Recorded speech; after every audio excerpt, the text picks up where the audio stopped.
Yuk, pecahkan ya. Buat tuh kasih kaca pisau. Suara apa ini? Mobilnya goy-goy. Yuk. Menerima benar.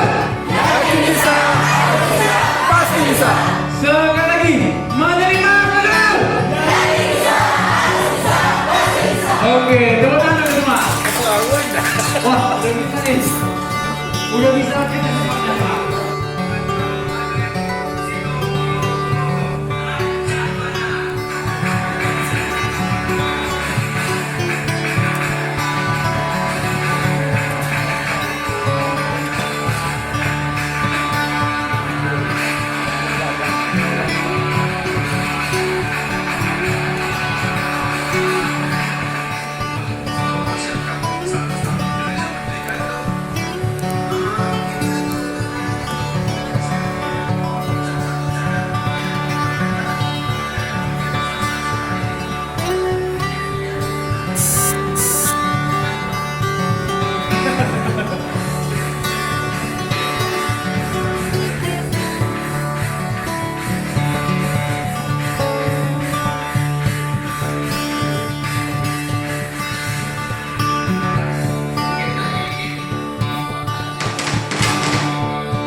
Ini jalan-jalannya ke danau. Danau apa namanya? Danau.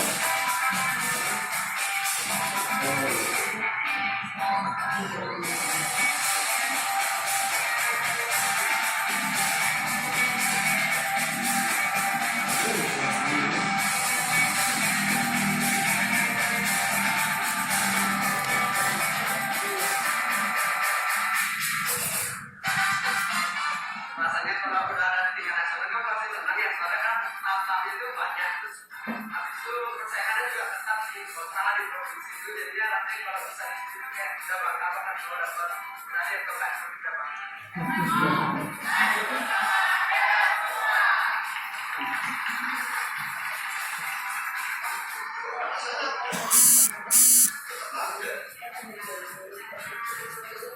Ya, mungkin lanjut saja sudah cukup.